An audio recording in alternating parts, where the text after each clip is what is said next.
Like I said, there's good music everywhere. Yeah. Except for polka. I can live without polka. I'm sorry. Oh my gosh. No, the funny story. My mom passed away, and my dad was dating this lady, and I was in Phoenix visiting. I was teaching at that time. I was in Phoenix visiting, and he said, let's go for a ride. So we went for a ride, and she had a cassette of polka music. No. I never thought about it before, but she put it in. I thought, I think I found the music I know. 5, 4, 3, 2, 1.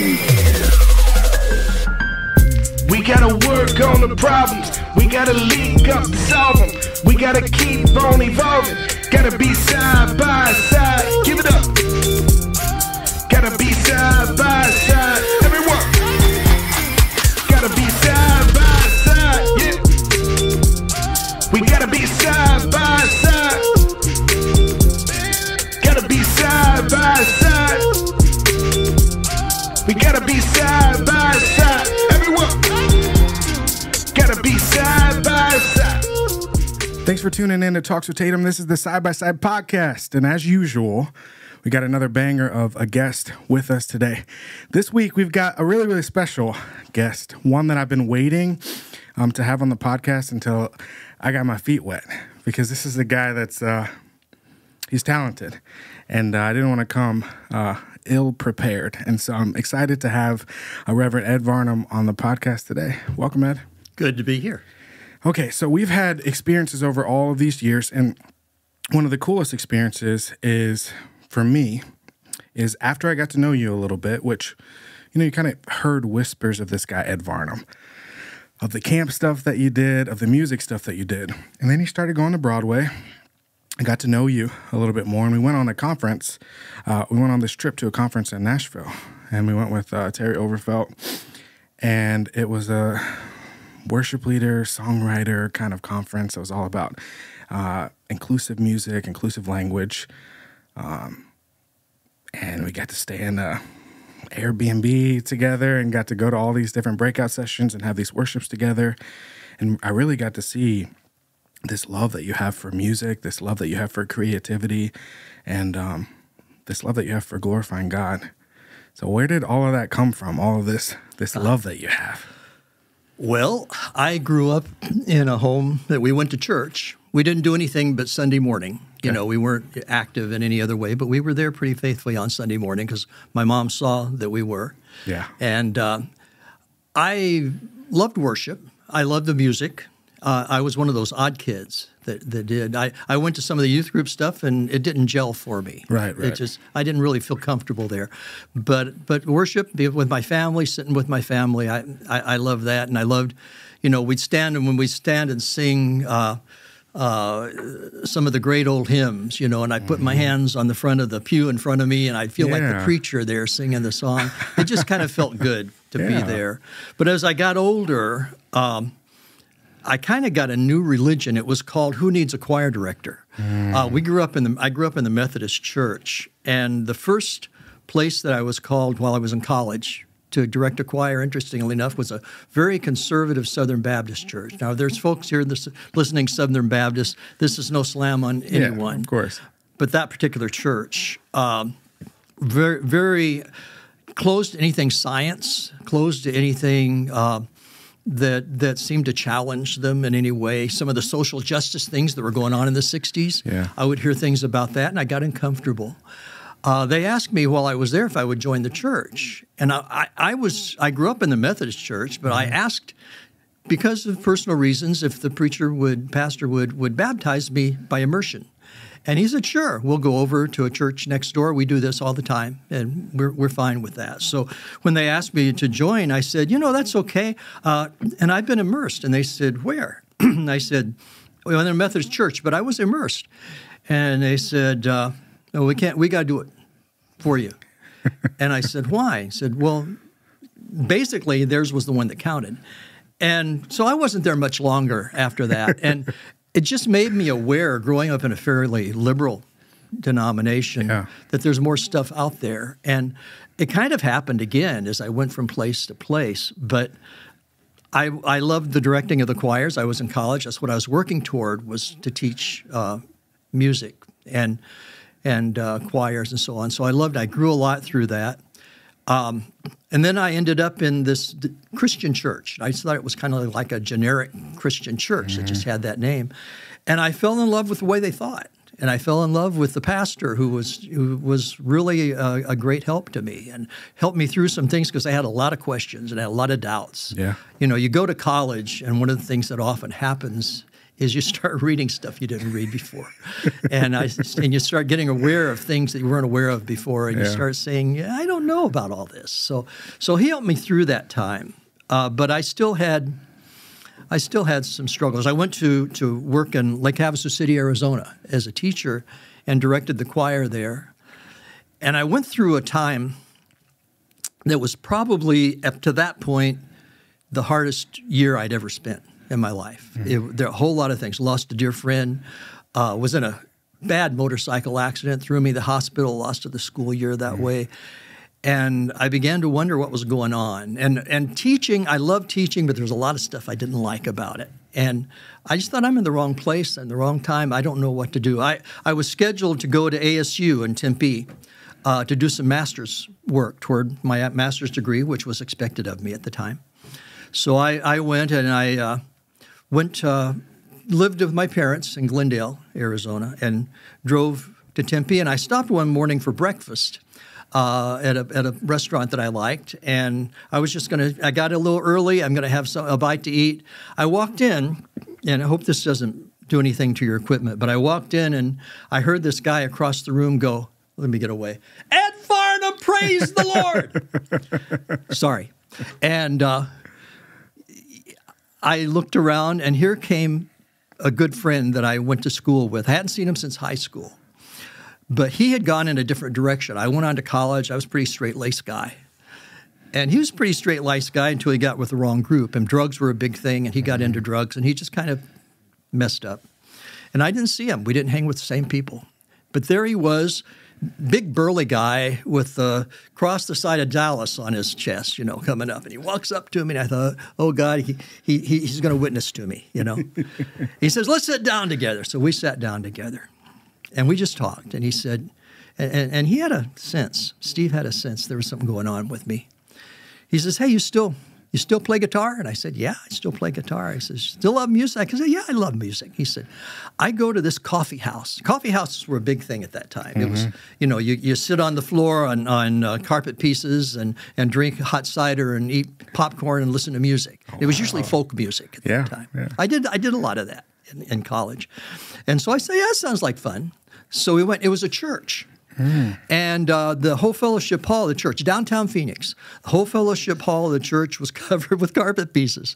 And there were all these kids there. Steve and I were the oldest ones there. There were high school and college kids, all of them. I just filled with college kids.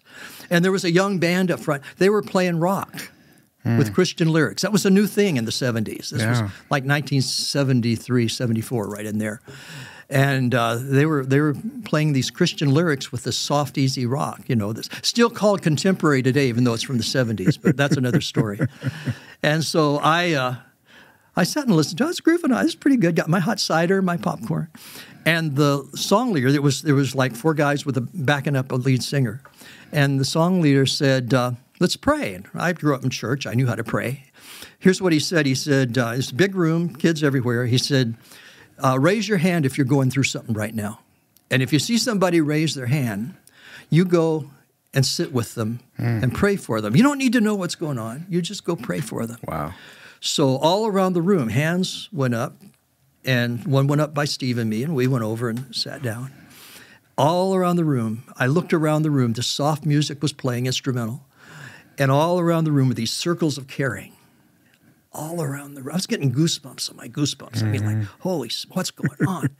And I just got all this junk that I went through the last year just started filling up, and my eyes started crying. I mean, the tears were coming. I was embarrassed. I didn't know where to go. I just sat there. But it was powerful. And when the song was over, I got up and went outside because I wanted to wipe my eyes in private, you know. Yeah. I went outside. I'm kind of a private person that way. I walked outside, and it's downtown Phoenix. It's a Friday night. Noise, honking horns, people yelling at each other. I mean, what you expect in a city. And I thought, that's what I'm looking for. That's what's been missing in my life. So I went back in. I went back there several times. And last time I was there, getting ready to go back to Lake Havasu and teach the next year. I got up and I told them what had happened.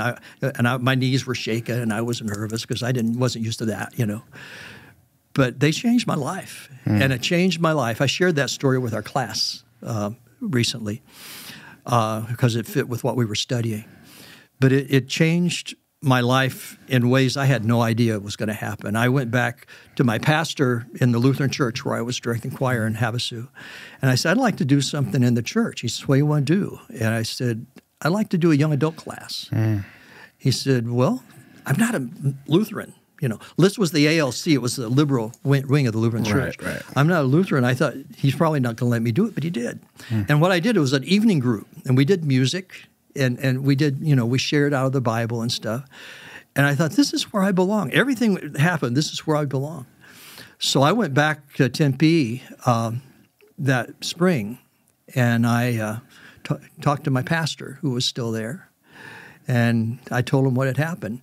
I don't know how he did it. He was an amazing man. I don't know how he did it, but it seemed like right after I got home, there were always stuff in my mail from different seminaries. You know, I like, how did he do that? But I investigated some, went to Enid, Oklahoma, the next summer. Wow. And never looked back. It was what should have happened. You know, like you mentioned camps. It seemed like everything led up to that point. Like there's somebody else in charge of my life or something. I didn't know. But, you know, just saying. But it seemed like when I got into the music, my minor in college was speech and drama, this public speaking. The growth in the church that I had, the experience that I had, because I wanted the church to be that kind of fellowship without us being charismatic. That was a charismatic group. Right. Because that doesn't usually work in most disciples' churches, but it sure does work to fellowship and love each other. You ask where the love came from. I had it with my mom. I'd never seen that kind of fellowship or worship or prayer or anything else, music, anything in the church until that night. And it changed my life. And I just finished, I went to seminary in 1975, and I retired in 2015, so I put 40 years into this because I served churches while I was in seminary. Wow. And it's been rich. You know, it's been a rich experience. I loved it. There's I don't know if you watch a lot of Netflix, but there's a new show on Netflix called Beef. And it's, B-E-E-F? Beef? Yep. Okay. And it's about these two Asian American characters, and they both are carrying a lot of things on their plate, and they get into like kind of a road rage interaction, and then their connection carries through the rest of the series. But this one character is a struggling handyman, and he's poor, and he's struggling to try to figure it all out in the midst of everything. And there's this moment where he goes to a church, and they're praising, and it's that exact experience that you're talking about. You walk in, and the music is moving, and then music gets to serve as what its responsibility is. This gateway into vulnerability, this gateway into opening up our spirits that we might be present in the place. And then a pastor comes over and prays with him, and all of a sudden he's able to relinquish all that's been bubbling up inside of him, all the stuff that God's saying, hey, you got to let this go. It's going to be the death of you. And in that moment, you know, it shows him letting that go, and you can feel it, you know, like this visceral release of these things that we're not equipped to carry, right? Yeah. All of those struggles that we're not equipped to carry those with us for weeks and months and years. It's stuff we got to lay on the table and say, God, can you help us? And so how powerful of you to have that kind of transcendent experience that carries you into 40 years of ministry and still influences the way that you do community, you do fellowship, and that those first experiences that you have leading that group, now full circle, you're having very similar experiences. Powerful. powerful stuff. Yeah, it was life-changing. And what that also did, being in a liberal denomination, but also a traditional denomination, it gave me, in a way nothing else had. Since I was in a rock band, all through high school, it wasn't quite the shock, but in a way that I probably wouldn't have had otherwise if I'd just gone to seminary without that change.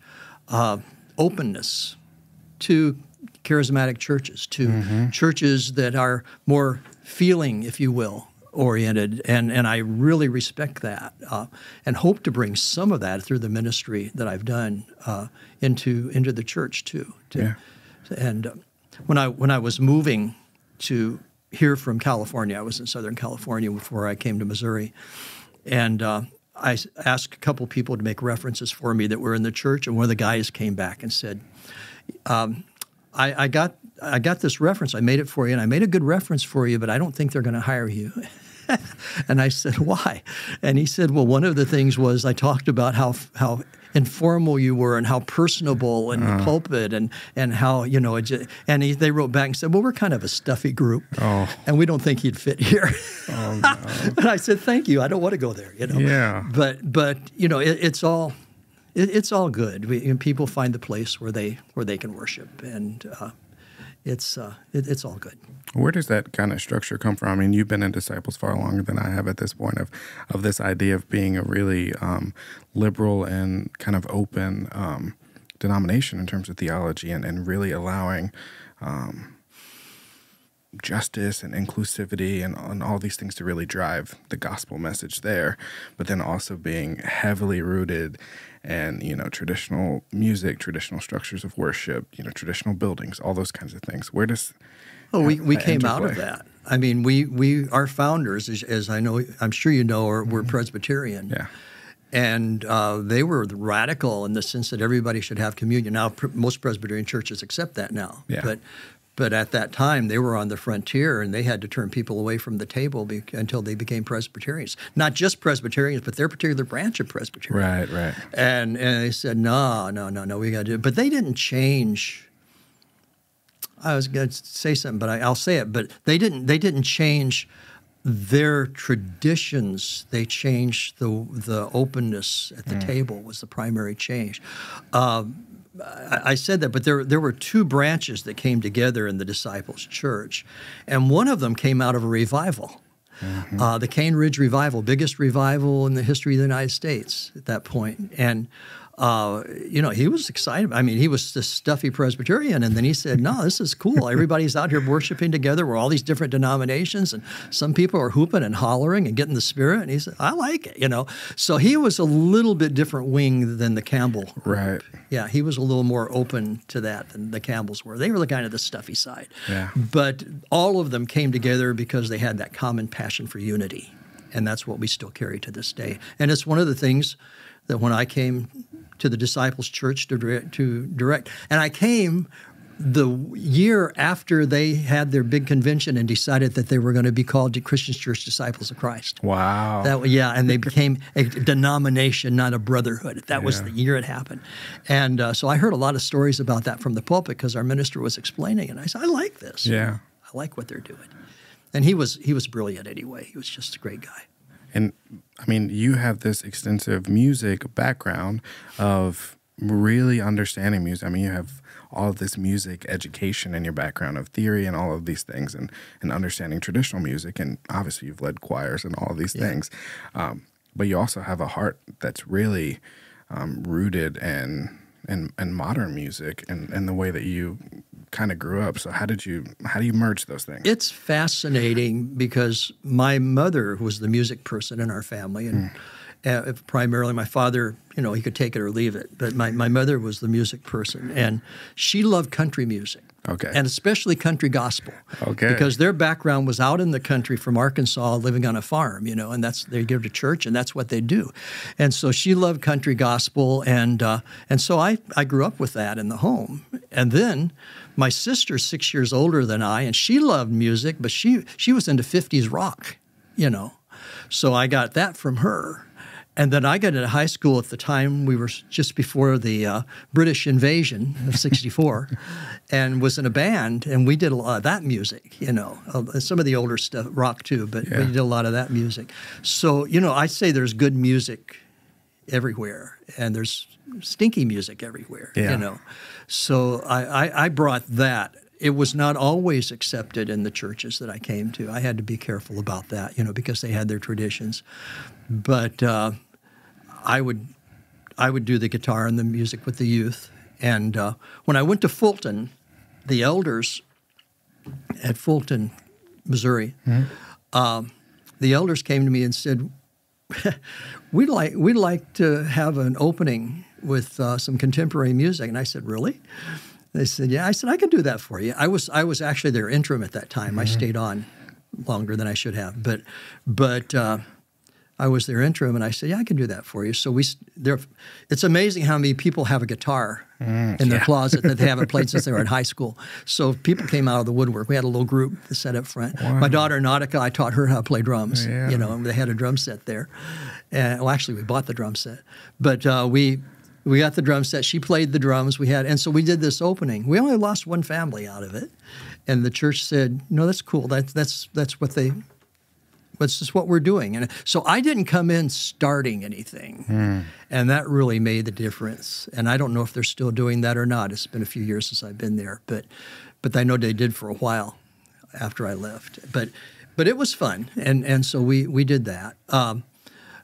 But overall, my understanding of ministry is not that I come in and show them how to do it. I didn't come out of seminary all smarter than everybody else. I might have had some training in theology and so on like that, but I've seen too many ministers come in and say, oh, I know what's wrong with you. Let's fix it. This church was around long before I came and will be there after I leave. Yeah. And so I understand my work as a minister is right out of Ephesians 4. The Apostle Paul says that we are pastors and teachers and preachers for the building up of the saints, for the work of the ministry. I understand that to read, for the building up of the saints for their work of ministry. I'm not to do it all. I'm to teach and instruct and equip and do whatever I'm gifted to do, but I don't have all the gifts. Yeah. And just watch me fix the church bus. I don't have the stuff that other people can do, and I don't want to deprive them of the joy of doing the ministry they've been equipped to do. That's when you do something that you're already equipped to do and gifted to do. That's joy. Yeah. Yeah. Sitting in the pew is not a lot of joy. Yeah. Looking at the back of somebody else's head. So. That has always been ever since I've been in the ministry. My understanding is to equip you, might discover your gifts and find the joy of using those gifts for the benefit of the church and the building. And that's what Paul says, for the building up of the body of Christ. Great passage. I think at verse 11, Ephesians 4:11. That's what it is. Yeah. And I'm not there to do the ministry. I'm there to help it happen. I think of our responsibility as, on the one hand, catalyst, right, to create some of these reactions within each and every one of our members, that they can have that visceral, interaction with God that informs that relationship, that changes the way that they see the world, the way that they see their call. And then on the other hand, excavator, right, that we're supposed to go and help get all of the crud out of the way so that people can really see who God called them to be, what they're ordained to be in this life, that, they can be love and compassion, and that they're gifted in one way or another, and encourage through example. Hey, I'll raise my hand and help in this way, and I'll raise my hand and help in this way. And when we're all lending a hand, not only are we unified, but we're so much stronger. Right. That's the church, the church as the body of Christ doing the work of ministry in the church. And when that's done, I don't have to go tell people, you ought to be saved. Your life has a problem. They see the church at work and they're drawn to it. One of the passages we used to kick off our class that I started here out of Daybreak, that's another story. But one of the things that I shared was a passage that I came across that just kind of blew me away. And I didn't see it in church or seminary. I was just reading and came across it and I started underlining.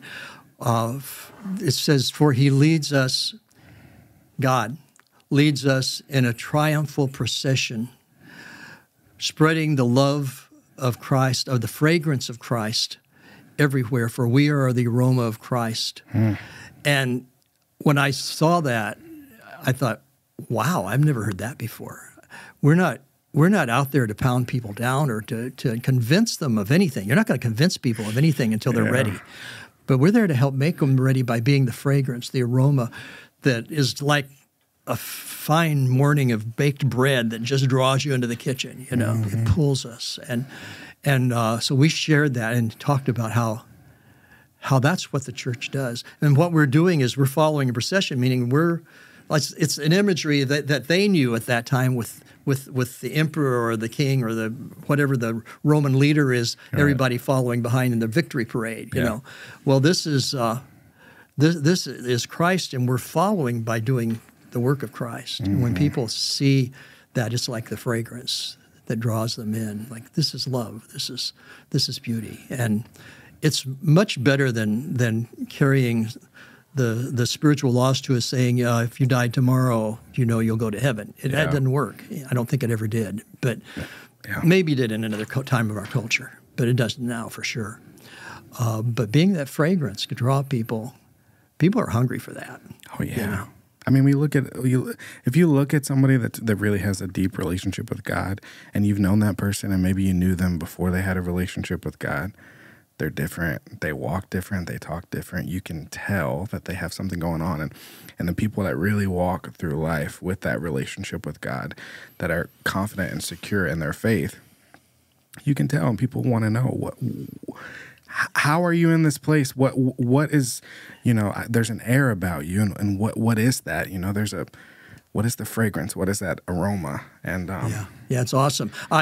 I listened to you talking to Jay Dudley, and I loved it. I love him. I love you. And listening to him talking about how he missed out.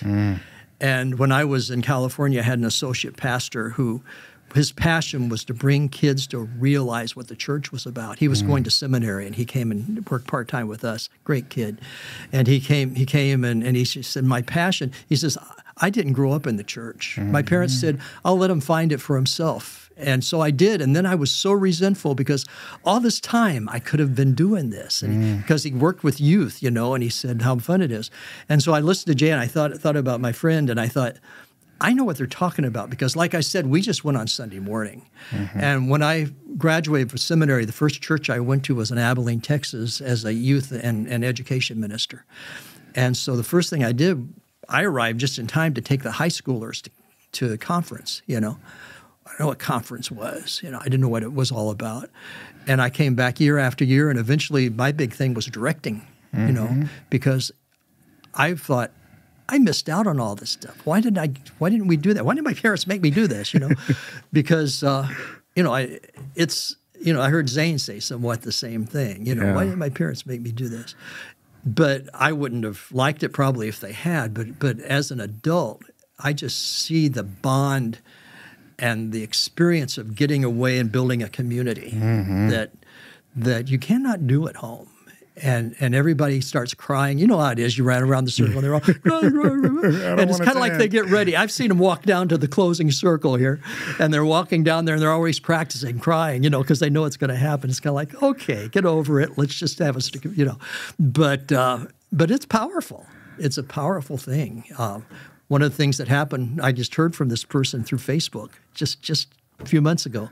One of the things that happened was one of the counselors that was there met her fiance. How about that? And I got to go back to the camp at Lake Brownwood Christian Retreat in Brownwood, Texas, where we went. And we got to go back to the camp and down to our Vespers area down by the water, Lake Brownwood, and do their wedding, How about that? And so it's just because they said, it's not only where we met, this is where we grew, where we love God, Right. It's powerful. That's awesome. So yeah, it's and the church has got a lot to do to get back to that fellowship and that love, and then what's really, really important, and not pointing fingers to, you're not, then I'm in the lifeboat. You want to be in the lifeboat, Sorry, you're going to drown. Do you want to be in the lifeboat? It's a horrible theology. It's hard. It's hard to spend so much time focusing on, everyone else and what everyone else isn't doing instead of focusing on, here's what I can offer. Here's what we can bring to the table, and here's how I can show up. Here's how I can be present. Here's how I can love you through whatever, because we expect grace to be extended to us, but it's the extending grace to everybody else it's a little bit harder. It's just have people look at the life of Jesus, and what he said and what he did, and who he condemned, which happened to be church leaders, by the way. Yeah. And who he welcomed and how he welcomed them. And we're saying, what are we doing? What are we doing? We need to be Jesus here. We don't need to be some exclusive group that we can invite people into if they're good enough. Yeah. And that's probably too strong, but not a lot. Too strong. Yeah. Yeah. As we're talking about this idea of I wish I had it sooner, right? Yeah. Last Sunday, I talked to my church, and I went to school with people that went to Broadway. Was close friends with people that went to Broadway as a very young person, and never heard about Broadway, right? And then I get to high school, I've got a teammate, and I finally get invited as a sophomore, and I talked to the church about. All it would have taken is one of those families, one of those kids just to extend, hey, do you have a church home? Would you like to come to this youth group event? Would you like to come to church on Sunday? Whatever. Would you like to come eat a meal?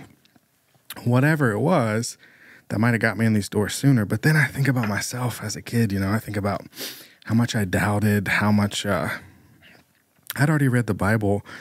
Probably by the time I started coming to Broadway, I already read it through from front to back twice at that point, and that was the King James Bible, right? So the right one, tough to digest, right there.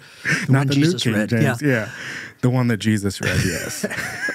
Sorry. No, yes, but I wouldn't have been ready. Had it come 5 years earlier, I wouldn't have been ready and confident enough to have the conversations with the youth minister to walk through. Preparing my mind and my spirit to be baptized, to fully commit myself to God in that way, and dive headfirst into all of the things that were happening at church. It would have just been kind of a surface thing, and I don't think that would have helped me. I mean, it might have pushed me further away from God. So on the one hand, I'm like, yeah, what if? But then after thinking about it, knowing myself, God entered into my life in a really authentic way when I was vulnerable and open. And I don't know if I would have been open and vulnerable in that way before. Yeah. I was 24, when I believed and I went to church and I did all this stuff, but it wasn't a personal sort of experiential understanding, like knowing about God, but not really knowing what it was like to be with a family, of community, and a relationship. The Methodists, because of their great founder, John Wesley, have a wonderful term for this, and it's called prevenient grace. And the idea is, grace does it all. Grace also gets us ready. Yeah. Grace also says, it comes inside us, and through the experiences we have out here, grace is at work in here, saying through the Spirit, we're ready. And until that happens, and until that lines up, we can probably think through. But a lot of it, I was going to say, think about it rationally. A lot of it isn't real rational if you really come to it, especially today. There's this science dichotomy with which is really too bad. The science dichotomy that goes over against here with the spiritual stuff that says, okay, let me see it, let me touch it, let me feel it, and then I believe it. Which is ridiculous of all the stuff we believe and live by that we don't see, touch, or feel. Right. But it's where we are. And so there's a lot of stuff to get through that God's got to work out here and our life's got to work, in here, and got life's out there. And so it took me being knocked down and sitting on the floor of my mobile home, crying, wondering, what am I going to do? I don't know what to do. And every time I'd see my parents, they would say, I'd have some new plan. The music store in town is getting ready to close. Seriously, music store in town is getting ready to close. And I've become good friends with the guy, the owner, and he was telling me about it. And I said, I could open up something here, and I know all the teachers, and I could get the stuff. I'd be a big bang. So I was telling them about that. Well, that sounds really good. So the next time I come, I had something else. The next time I come, so when I talked about the ministry, my dad just kind of shook his head and left the room. Son's gone crazy, but I wasn't ready all of those other times, and it took some stuff to make me start looking for myself. So it's too bad the way it happens, but we can't be spoon-fed something from our parents or the pulpit or anything else until it's ours, until we're ready to swallow. I think it's a lot of it's I'm learning as I get older. It's the resource bit to be able to do that chewing, really. It's like the life experience is what gives you the teeth to be able to chew on faith, to be able to chew on all of the things that we need to chew and ultimately digest in order to come into contact with God in that real way. And I think it's difficult to do that with the phone in front of your face. I think it's difficult to do that when everything around you affirms this mentality that you're the most important thing all the time. And then, as a parent now in this culture, it's difficult not to give all of the attention and to, make Gibson feel like he's the most important thing in the world, which he is to some degree, but he's not the most important thing in the world. And it's important that he understands that the world is not going to revolve around him. It's not going to slow down for him. It's not going to stop for him. It's not going to cater to him. And understanding your place in the larger universe helps. And I'm afraid that some of the technology that we have is really not helping. When our values being weighted by likes and favorites and comments and subscribers and all of those things, it's all artificial. And that really is an important point, Michael, because you can say, well, we're thinking we're the most important person or thing in the world. The fact of the matter is, deep in our gut, we know better. And so what happens when you have to get so many likes, or you have to look like you're all confident, or you look at the most beautiful thing, is that what that develops is this horrible inferiority complex where I've got to pretend to be this, or I've got to bluff my way through it. And we know better deep in our hearts. And always have. Every now and then you'll come across somebody who really believes they are, but they're going to get knocked down. Just be patient. Life does that. But this is a real, I think, a real lesson for folks that are listening, for all of us, to think about the fact that people, you talk about being at the right place and so on, you had to be here and you had to be there. I think very often we kind of give up on folks, and we say, well, I tried to do that, but he's way over here into this, and he's over that. And well, give it time. Keep loving him. Keep telling them you're the most important thing to me. And in my world, and I love you, and I'm there for you, and let that process go without forcing it, because eventually there'll come a point in the life where they're looking for that other thing, And you can say, well, I don't know if I believe in anything or not. And you can say, hey, look at those stars out here tonight. Just look at it. Aren't they amazing? Isn't that beautiful? Yeah, that's beautiful. That's big, isn't it? Yeah, that's big. Well, as you look at those stars and you think of their beauty and their size and where we are, don't you feel like there's something more? I mean, just listen to your insides for a minute. Don't you feel like there's something more than just this stuff we're dealing with here every day? And I've done that a few times with people, and I've yet to have anybody say, yeah, I do. And then they're open, and then they're ready, and they can talk, and we can listen and say, well, tell me more about that. But it's not a simple process of opening a book and knowing the right things to say and convincing anyone. If you can't tell, evangelism is a big thing I've had a problem with in the past. Yeah. Not sharing faith. Well, that's another story. Then nobody can argue with that. That's your story. You share your faith, you know, Yeah, and tell of them, course. this is what happened to me and this is what I saw. And it's a beautiful thing. Instead of saying, this is what you should see. But that's okay. But this whole business of saying we have to go in the world and convince these people before it's too late. God's God, and it's never too late. Yeah, of know? course. Yeah. Well, so- it's hard. Sometimes we make this misstep, right? So, like, if I'm going to go about evangelism and I'm going to say, you know, I feel as though I need to pass on the message of God, right? I need to pass on the gospel. Cool. Awesome. I'm game with that.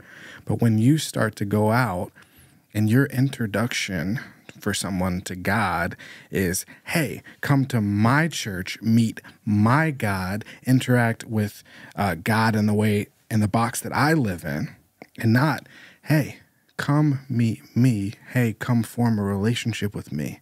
Mm-hmm. Hey, come sit in proximity to God. Come sit in proximity to my faith. See what that looks like. See what that's doing for me. Come eat dinner at my table. Yeah, and it's got to be authentic. It can't be real. It can't be a method to get somebody in the church. It just people can't be pick that up in a second, you know. And most people have heard the whole routine of the ones that, you know, go. You want to get slammed in the face, go knock on somebody's doorbell, and they probably won't even answer, you know. But my dad sold Bible. You know, here's some. He knew the Bible. My dad knew the Bible. He sold Bibles door to door for a while. He's done everything. You know, he did everything when he's alive. But he did that. You couldn't do that today. He sold. I sold for LaBrush for a little while. He sold vacuum cleaners door to door. Oh my gosh, my parents bought encyclopedias from door to door salesmen. It ain't gonna happen anymore. You know, all that's gone, Yeah. and thank goodness. You know, but now it's relationships. Yeah. And really, it always was.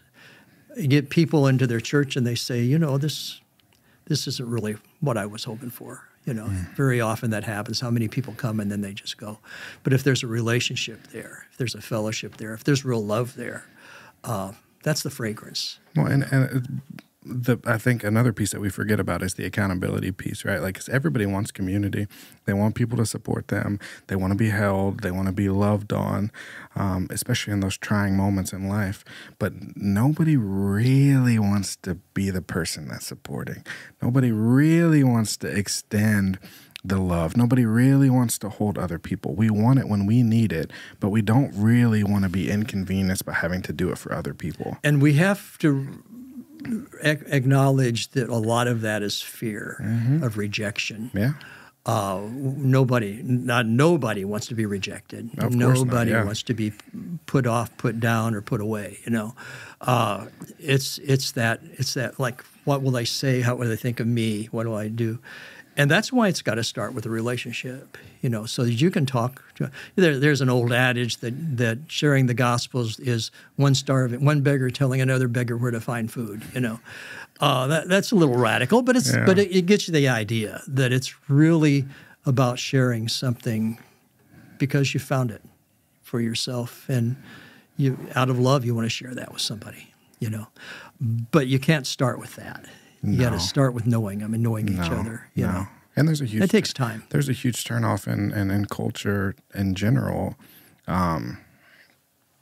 as it kind of pertains to, like, what does a Christian look like? And, you know, as with anything in culture, the most extremes are what get pushed out there.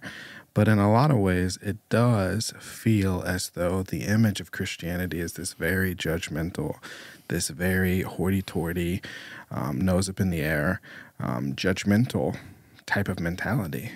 And people feel that energy when your faith is, I have no doubts, I don't struggle with anything, I'm not constantly working and chewing on my relationship with God, that I just have it all figured out, and you should have it all figured out too, and here's how you can get it all figured out. If it's not a working, living relationship and a living faith, I think people can see that, and that's a huge turnoff. If you come to me and say, I got all the answers, just do what I do. We know that isn't true. Yeah. Yeah, of anybody. We know it's not true. But there is some element of copying. I mean, that's something Paul says. You know, he says to Timothy basically just copy me. You know, Yeah. just copy me. But I think ultimately we all have a responsibility just to be a little still. Mm-hmm. And when you can be still with somebody else and just kind of sit and have conversation and be present and maybe listen more than you talk, maybe allow some silence, allow some stillness, allow some vulnerability. God's going to work in that interaction, whether a person knows God or not. I trust it. I trust it. Yeah, beautiful. Okay, so musical influences. What were the things that really drove you? I like I told you, I have a motley, and I didn't even go on. Yeah. You know, you bore everybody. They've turned it off already, I think. No, my mother early on, country, gospel. Her family was the musical family. They were involved in all these quartet things where you go and sing for different quartets. With contests and everything else. And so that was her love. But she was open to.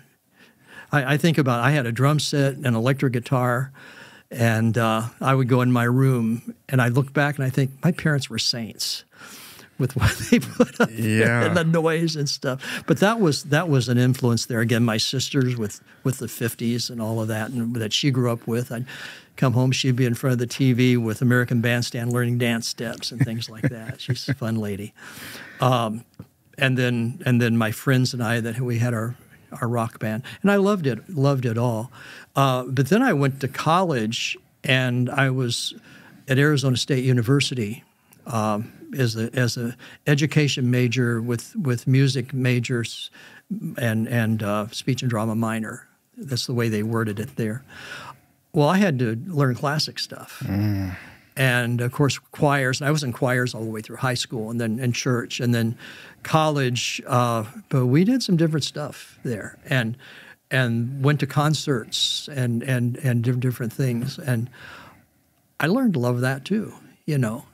So, like I said, there's good music everywhere. Yeah. Except for polka.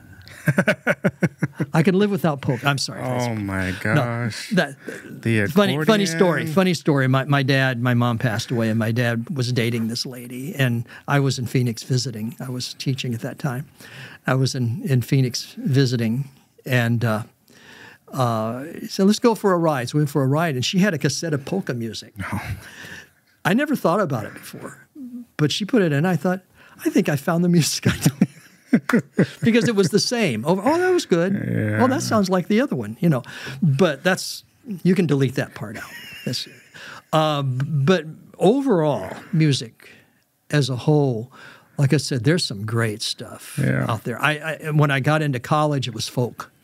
And I put the electric aside. I did no band stuff. I did folk. I sang at coffee houses and did stuff like that. And I still love that stuff. You know, the Bob Dylan and Donovan and Peter, Paul, and Mary and all of those people. I did all their stuff, and it was great fun. And a lot of that stuff is spiritual too, because it grows out of those folk roots that have a lot to do with the music that's faithful. Dylan's got some real interesting kind of faith stuff that, you know, never even ended up getting written or partial stuff.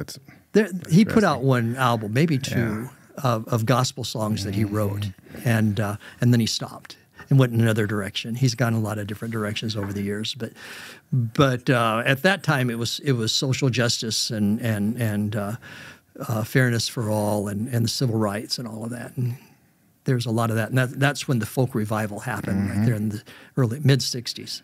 So at this point, are you starting to dabble in songwriting at this point? Or are you still kind of just playing other people's stuff? Well, you know about Daybreak, and when I did Daybreak for 3 years, which was our 8 o'clock service at one time. It's now a Sunday school class at 9.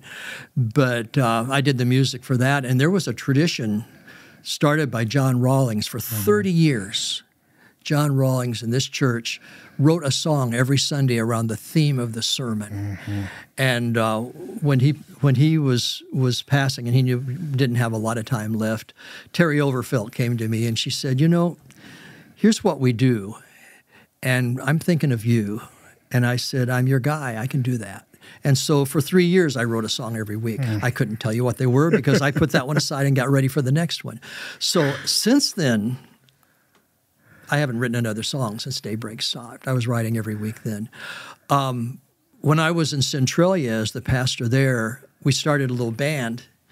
We had a school teacher, a music teacher, and Mike Pearson, who was here for a long time. He was in Centralia at that time. He was our choir director at the church I was serving.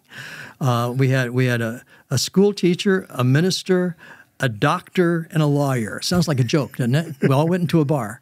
And so we did that, and I wrote music for them. And I've got a whole folder full of music that I did for them. And I've recorded a lot of that just by myself through the magic of computer, and posted a lot of that online. And the stuff I started with was the songs that I'd written for them. I did 4 or 5 of those, but that's been fun. So, but I haven't written anything since Daybreak stopped. Oh my gosh, talk about a tradition. First of all, I mean, well, you did it for a while. Yeah, when I couldn't. Yeah, just a shout out to John, who's most certainly looking down on us.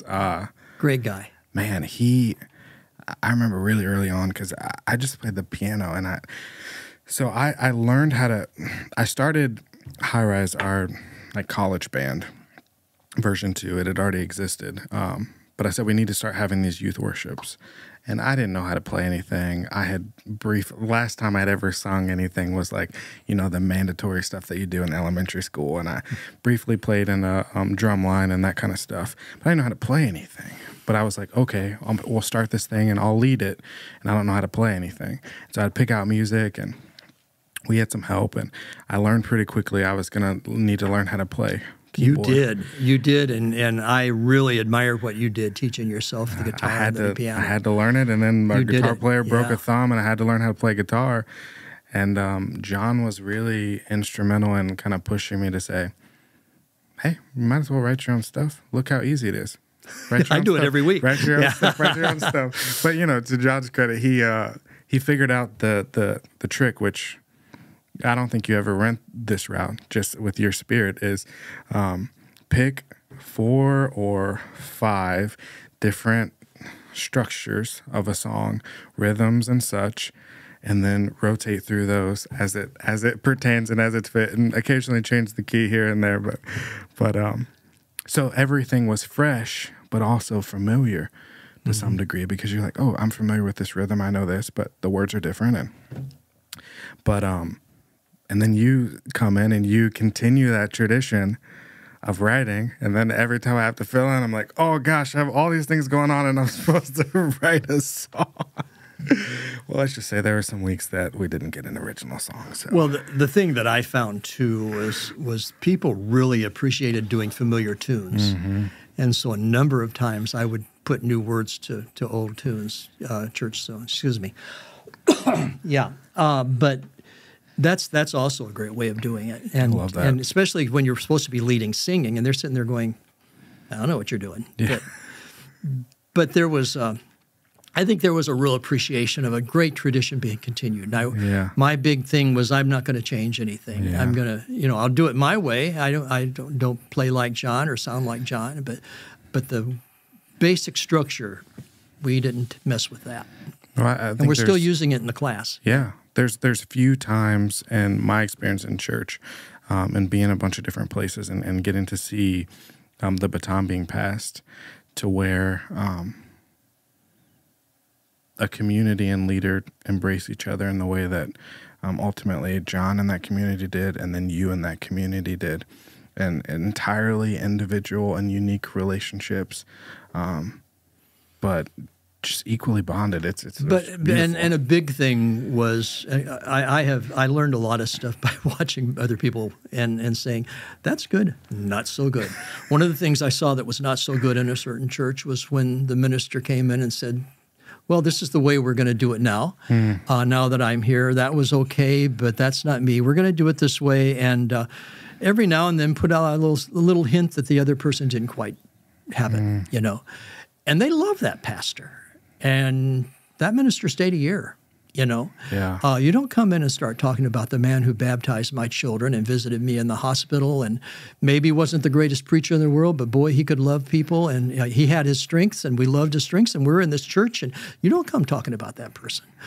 And so I knew, you know, from the get-go, the first thing I had to do was not be John Rawlings, but to really respect, and that's not hard to do with John Rawlings, to really respect him, what he did, and keep it together. And it worked for 3 years. I did it, and then you did it for close to a year, I think. Yeah. For a while. How do you? I mean, what you're talking about is something that's sometimes easier said than done, especially when you step into a situation with a particular set of gifts. And you've stepped into different churches with all of these musical gifts, with music that you've liked and music that you've maybe wanted to pursue and different worship styles that you wanted to pursue. Has it just been that you've been lucky at every single stop to kind of have the freedom to explore some of those things? Or has it been an intentional thing of you kind of withholding some of that piece and just letting the organicness of those situations happen? A lot of it has been learning by my mistakes because my early churches were not that great. I'm not saying the churches weren't that great. My ministry was not that great. My first church, I only stayed a year there as the youth minister, and then I went on to another church. And the second church, great people, great stuff. It wasn't the greatest fit. And I stayed there 6 years and went to California, and things were going great there. I moved primarily because it was not the best setting to raise kids in, that where we were in L.A., L.A. County, not L.A. itself, and was probably needing to get to some other schools and move for the family at that point. But I look back on that, you know, I want to write a letter of apology to some folks, you know, because the ministry wasn't all that great. And so it's being humble enough to say, you know, I blew that. What did I do wrong? How do I learn from that? And going on to the next one. And my last two, Centralia and Fulton, I told them when I retired from Fulton, I said, boy, I am so blessed, and this is the best church in the world to say I was there and leave this with such a positive feeling for the people and they for me. And that was just the height of blessing, because it isn't always that way, you know. It's tough. Ministry can be tough, and part of it is the right fit. The minister over here, there's a very dear friend when I was in California who was in a church he was just really, really struggling. And it wasn't him, and it wasn't the church. It was him in that church. You get another minister in there, he goes to another church, and which happened. And it's okay. So part of it's like marriage, you know. John and Mary, not so good. You get Mary over here with Bill, and you know, it's just it's a chemistry sometimes, and especially when you get someone who says, I don't like this, you have to change. I'm going to stay here, but you got to change to fit me. That happens. But it's really hard. And of course, you've got 150 people, however many are in your church, to several hundred people in a congregation. And you've got people out there who don't like the way things are and never will, you know. And you've got folks out there that, and every church I've been in, there's been some of those folks too. But, so it's hard, and ministers get beat up sometimes. There's a lot of there's a lot of turnover in this stuff because we come in all idealistic, wanting to change everything and do everything right, and God's got a call in our lives. It might not be that, and if it is that, it's still not going to be easy. No, it never is. And I have a pastor friend that always talks, you know, if you've gone a year without pissing somebody off from the pulpit, then you're probably not really preaching. You're probably really not doing it because there's no way to do it where everybody agrees all the time. There's always going to be some sense of, if we're to follow Christ, keep in mind how he died. There's going to be stuff. Yeah. And like you say, we also there's a call sometimes to be the prophet. Mm-hmm. And some people can do that well and some can't. But even the ones who can do it well, they stoned them in the Old Testament. Know?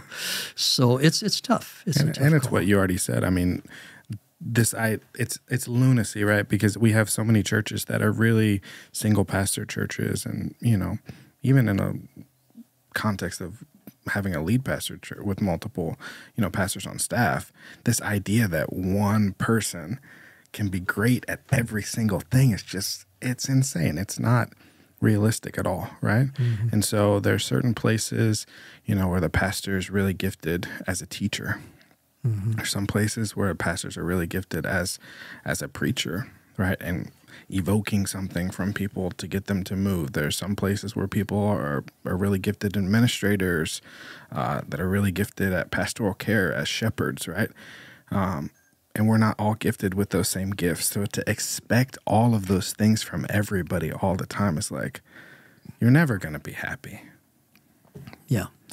And it's it comes back to, I think, to Ephesians 4. When you say one person can't be everything, 5 people can't be everything. If you've got a good sized church big enough to have that size staff, and they're not supposed to be. They're Jesus trained up his disciples, and he sent them out, and then he called them back and he talked to them, and then he sent them out again, and it's something that we come with humility, number one, but we also come with an understanding that I'm not all things to all people, and I'm not supposed to be. They have a God, I am not he, and we have this desire, and I think it's something that's part of the makeup of a lot of people that go into ministry. I know it is of mine. You want to be liked. Yeah, that's everybody, right? Just love me. I'm your big teddy bear, know. And it's not our call, but it gets in the way a lot of our ministry. And to have the humility to say, I'm not all things to all people, but there's someone out here who is to that person and who is to that person. And the times I have felt successful in ministry was when I found somebody in the church that I could walk beside and say, you'd be really good with this, or someone who just lost a spouse. I mean, all these things happen. Somebody who just lost a spouse, and over here someone who's lost a spouse. Usually you don't want to match up a male and female, but you get this male person who's lost his wife and another male person who's lost his wife said, why don't you go, and I'd like you to, I'd like to introduce you to each other and spend some time together, coffee. And they have their pastoral care. It just comes out naturally because they've been there. Or another time you see somebody who really has a heart for calling in nursing homes. And you just come up and say, I'm not going to be able to do this every time. Would you take some folks and call on them? And there was one man that in a church that I served that every time I went to the nursing home, he was there. And I said, are you seeing somebody here? And he says, yeah, I'm seeing lots of people here. I just love people. Well, there aren't a lot of people who will tell you that. It's like the last thing they want to do besides preach. Yeah. And so he was a natural. You love doing this. They need it. And so you begin, and it means you got to stay long enough to get to know people, But if you have the eye and make that your calling, you get a whole team of people that are doing ministry and loving it. Plus, you spend that time with those people up close that are leaders in the church, and they know who you are. So when somebody else comes over here, they got your back. You know? And that's important. You've got to have those relationships. Not just with them, but boy, you better nurture the ones with your board and with your leaders in the church and so on. That's big. So I don't know how much you know, but I was ready to be done with the whole ministry thing. I knew you went to seminary and it didn't work for you. I was ready to put it down and say, I was tired of the politics and that's easy. Just the frustrating nature of the call as you've experienced some of those things. And I was ready to put it down, and I was at the point that I said, God, if you want this to happen, you got to show me something. I had been through a a bad breakup, and I had a bunch of emotional things happening. I'd had a church opportunity to start a new contemporary service fall through because of that relationship, and a bunch of things happened, and it was like every sign was telling me, okay, this isn't for you. You know, the call that you thought was there is not there. And I was ready to put it down, and I was ready to be done. And I just sat with myself for some years, and then God didn't stop knocking. 40 years is a long time to commit yourself to something that, as you know, and as you spoke about, can beat you down, can wear your spirit down, that requires you to constantly check your relationship with God and to sit in humility, even though you're a human and you want to be liked. What kept you there for all that time? That's a tough question. I think I was just really blessed that I had more good things than bad things, because there were some. You know, I have to be careful the stories I share because I don't want to share anything, you know, that would be hurtful to somebody. But there were some people who let me know along the way that I probably wasn't the right person for them. Kind of in every church I served at some point in time. But you build those relationships up. When I went to that first church that I told you didn't work out as well as I would have hoped, and I went there, Southern California, just a matter of confession here. I was on the phone calling my alma mater at ASU saying, what would it take for me to go back to teaching? Oh. Yeah, Yeah. I did. And they said, how long have you been out? And I said, no. They said, you're going to have to start over. No. And I said, what? I said, I've got my degree. And he says, yeah, but it's the expectations now. You'll have to take some classes. You'll have to take some tests. It's a different world. Okay. So I thought, I'll give it another try. And so I sat down and wrote, what happened here? You know, what went wrong? And I was pretty easy in some of it to start with. It grew out of some really bad stuff that was going on in the church that I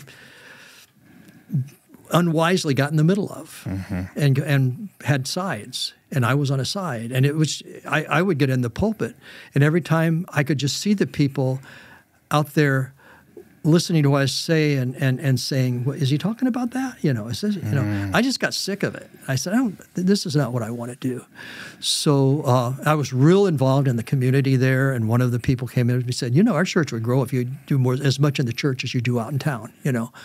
So it was just that kind of stuff happening all the time. So I sat down and looked at it, and I thought, I got to get back to basics. I got so involved in the community. I got so involved in the church. That I lost my own relationship and spirituality. So I decided when I went back into the ministry, I took a long, slow journey to California through Phoenix and stayed with my family for a little while, my dad and his second wife. I went on to there, but I had a plan. I sat in a notebook. I almost filled the notebook up with stuff, spiritual stuff, Bible stuff, the stuff that I would do. And I decided that I would devote an hour first thing in the morning, every morning. I actually started doing that before I left, every morning with Scripture. And I discovered that what I could do is pray the Lord's Prayer. You know, Jesus didn't say pray this prayer. He said pray like this. So you pray like this. Our Father in heaven. What are the names of God? Hallowed be thy name. Divine Master, Rock. So there are so many names for God in there. And each one talks about God's character. That's even Yahweh, you know, the God is the I am that can be, you know, you can't put him in a box. You know? Even saying him, you can't do that because God is spirit and bigger than we could imagine. So I start with God and Father in heaven, hallowed be thy name, thy kingdom come. Today, How will your kingdom come and your will be done in my life today? What do I need done in my prayer time? These are the specific petitions. So you pray for that. Thy will be done on earth as it is in heaven. Give us this our daily bread, not my cake, not my steak, my daily bread. What do I need? What is my need? It may be need for someone else. It may be, what are the needs I need to pray for in my life and those I love? Give us this day our daily bread. Forgive us my debts. Ooh, that's a big one. Where do I need to be forgiven? Yeah. And who do I need to forgive? For thine is the kingdom, and I'd end it with praise, with music. I'd have my guitar with me, I'd end it with praise.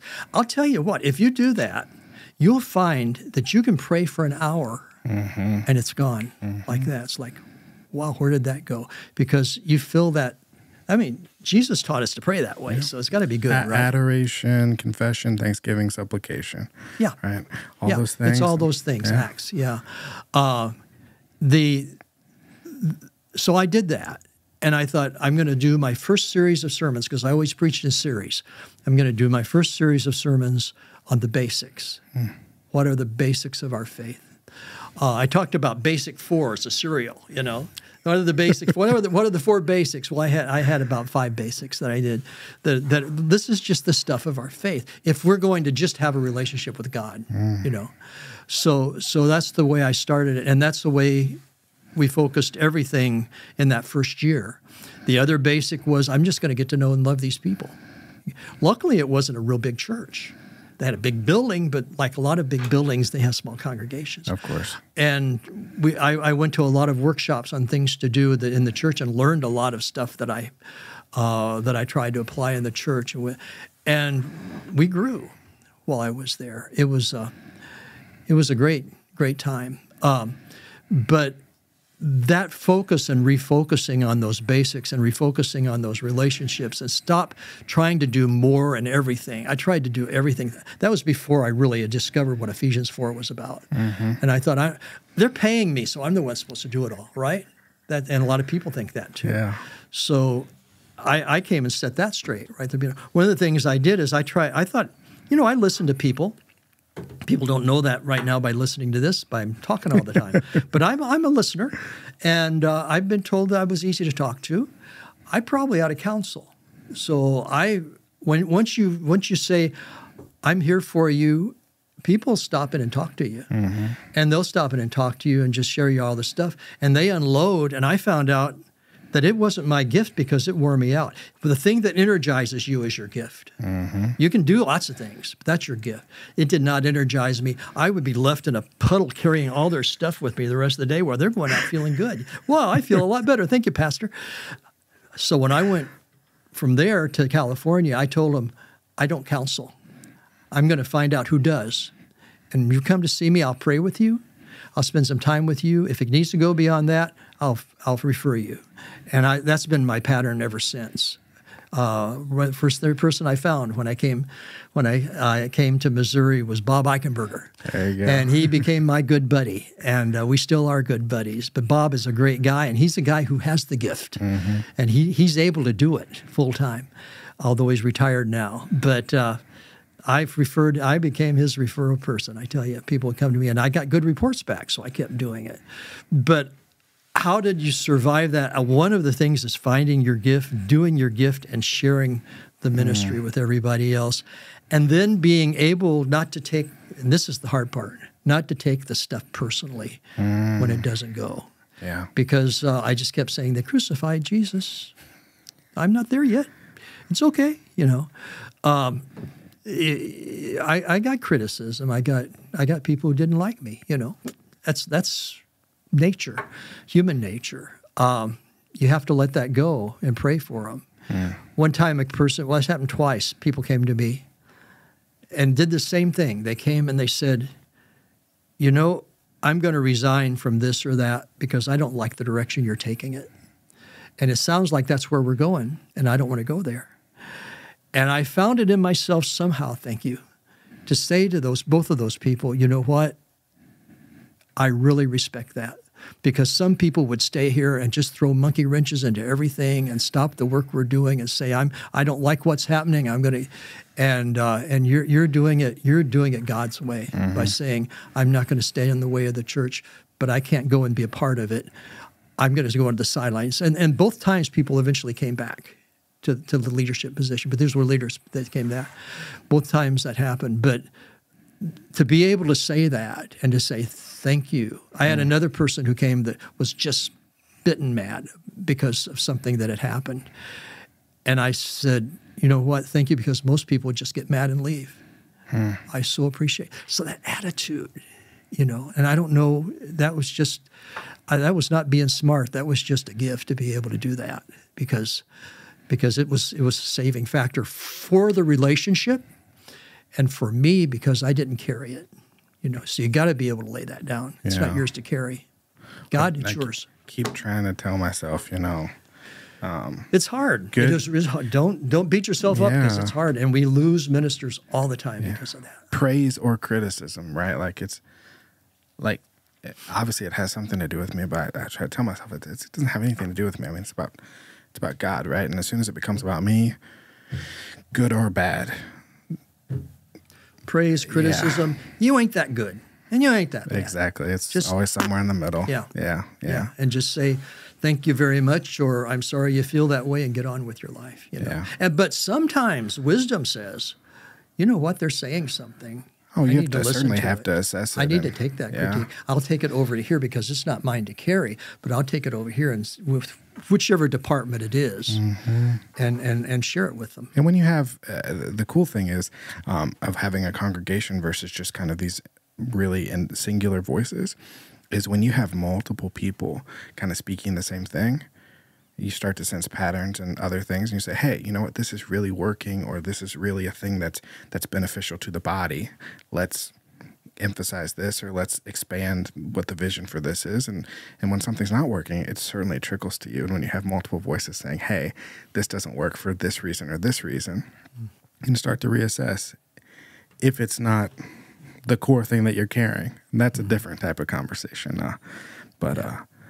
I'm thankful that later in my life I've gotten to know you, and I do have some regrets that what would my life be like if I had known Ed a little bit sooner and I'd got to have some of those camp experiences with him and those things. But I mean, you're wise. It's all in timing, and one of the worst things you can do is regret. You know, we do it all the time. Boy, if I'd only. Boy, if I'd only. This is what I did, and you know God is working through that. And whatever we lay out there, probably ought to end this, but this is great. I had a professor one time talk about it was a time when there was I don't follow chess, but there was a great chess match going on. It was in the mid-'70s when I was there in seminary. And the professor's talking about this fantastic, you know, he was watching it. And I go, you know, but because I don't play. But he was watching this. He was just, what a great play. This guy is a genius, on and on and on. And he says, I think it's like God. Well, I thought, well, you can solve, what can't you do that with, right? Well, this is like God. He said, he's out here, and if I was to play chess with this guy, I had freedom to do whatever I wanted. I could go over here, and I could go over here. I could do all the things that I don't know how to say and what to do. But he was talking the lingo, you know. I could do all that. And he said, no matter what I did, he would win. He would win. And God is like that. He said, you mess it up here. You mess it up here. You go over here and do the stupidest thing. And you go over here. He says, God gives you all that freedom. God gives you all that freedom. God's going to win. In the end, God's going to win. And I have listened to that, and I thought, that's a keeper. That is a keeper. Because the wisdom in that we just stop all of our fretting, you know. And that doesn't mean go out and be stupid on purpose. We don't have to try, most of us, you know. It doesn't mean to go out and just do junk and say, okay, God, fix it. That's a pathway to problems. But we do the best we can, and we follow as well as we can, and we try as hard as we can, and we're not going to be good enough. but we leave whatever's left to God. And just don't sweat it. Just say, I did my best, you know, and God wins. God always shows up. God wins. I love it. Well, thanks so much for being here, Ed. To each and every one of you, thanks so much for tuning in. You know, the moments that you're having right now are building momentum for what's to come for you. And so keep leaning into growth, keep leaning into evolution so that you can become an even better version of yourself. But thanks for tuning in.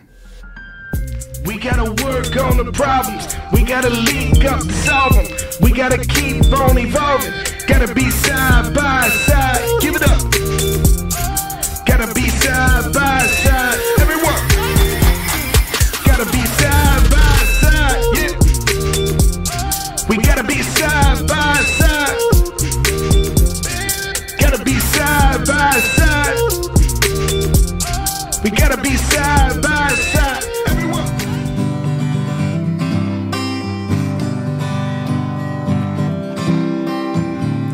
She prayed to the God above, just asking, please bless our love. Our love people say is wrong. They tell us we don't belong. That Spirit came and filled the space with welcome, with peace and grace. A rush of wings brushed her face and whispered, God is love.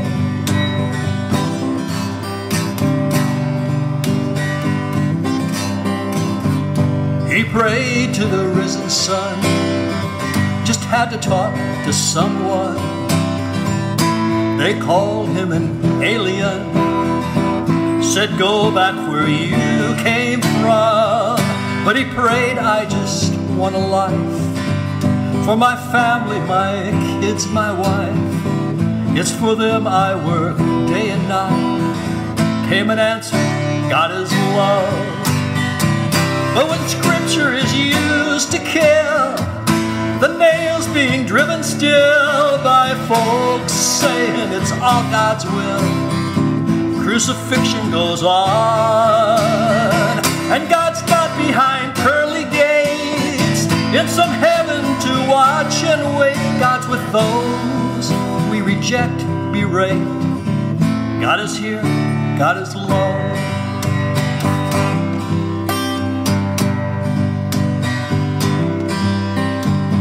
They pray with face to the ground in a building in the heart of town to the God their ancestors found. Some say it's the wrong name and they read the wrong holy book.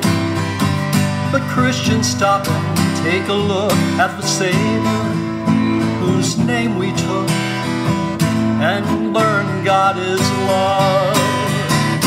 When scripture is used to kill, the nails being driven still by folks saying it's all God's will, crucifixion goes on.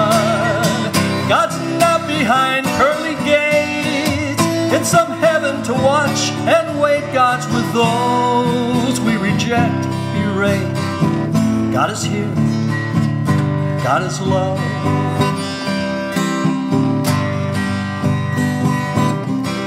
God is love.